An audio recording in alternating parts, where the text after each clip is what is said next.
আসসালামু আলাইকুম। বিয়াই আসছে হুট করে। তো বিয়াই নাকি ভর্তা খুব পছন্দ, তাই ভাবলাম একটু ভর্তা করি।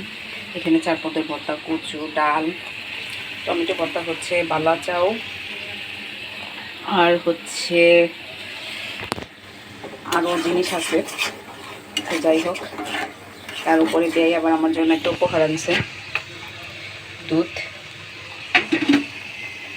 এই যে বিয়ে বাড়ির ভালোবাসা দেখেন, মানুষকে আসলে ভালোবাসতে হলে অনেক বড় কিছু দেয়া লাগে না, আর অনেক বড় মানে মন লাগে। তো আমার বিয়ে অনেক কষ্ট করে, আমার বিয়ে ঢাকাতে হসপিটালে, বিয়ে অনেক কষ্ট করে এই শাকগুলো আমাদের জন্য নিয়ে আসছে। পাট শাক বিগত 2 বছর ধরে আমি গ্রামের পাট শাক মানে কিনে খাওয়া হয়, গ্রাম থেকে আসা পাট শাকগুলো খাই না। আমার আম্মু ক্যান্সারের পেশেন্ট, তার খুব পছন্দ গ্রামের পাট শাক। আলহামদুলিল্লাহ বিয়ে নিয়ে আসছে, খাওয়া হবে। আবার বলতেছে যে আমার ওই বেনকে একটু দিয়েন। যাক আলহামদুলিল্লাহ, আল্লাহ বিয়ের ভালো করুক। আর এই ছোটো ছোটো ভালোবাসাগুলাই না অনেক ভালো লাগে।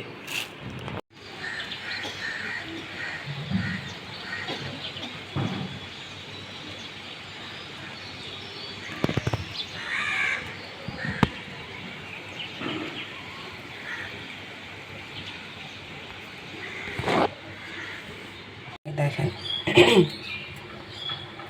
এই চুলাটা আমার অনেক দিন হয়ে গেছে, তারপর আলহামদুলিল্লাহ ভালো সার্ভিস দেয়। তো আজকে হঠাৎ করে এটা উঠায় দেখি, আমি কখনো এভাবে ক্লিন করিনি, আমার হাজব্যান্ড করে, অনেক ময়লা। তো আমি এটা হচ্ছে এভাবে ক্লিন করে নিলাম।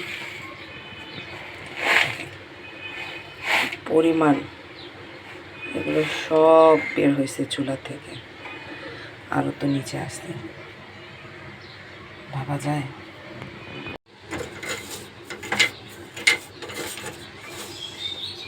দেখেন কত ময়লা। এটা আসলে আমি এভাবে কখনো, হাজব্যান্ড করে, আমি করি নাই। আজকে কেন যেন চুলাটা ক্লিন করতেছে এটা মনে হলো। আমি ভাবতাম হাত দিলে মনে হয় যদি নষ্ট হয়ে যায়। দেখেন সিচুয়েশন।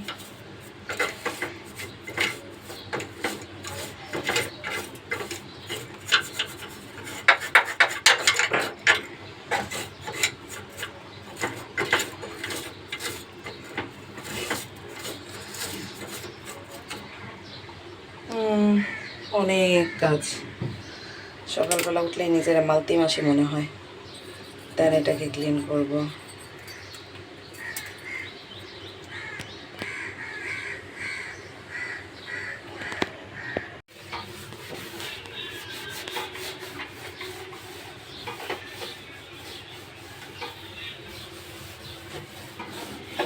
যেহেতু আমার এটা অনেক পুরনো চুলা, এটা সার্ভিসটা আলহামদুলিল্লাহ ভালো দেয়। আমি প্রতিদিনই এটা পরিষ্কার করি। তারপর আজকে হচ্ছে রান্নার আগে একবার করে, রান্নার পরে। তো আজকে হচ্ছে বাটিটা ক্লিন করলাম আমি। তো কখনো বাটিটা আমি করিনি, যাই হোক দেখা যাক কি হয় ফাইনালি। আর দেখেন এই যে নিচে এগুলো সব ক্লিন করতে হবে আমার এখন। এই যে সব ক্লিন করে নিলাম, একবারে পরিষ্কার। এখন আস্তে আস্তে ঘর পরিষ্কার করব।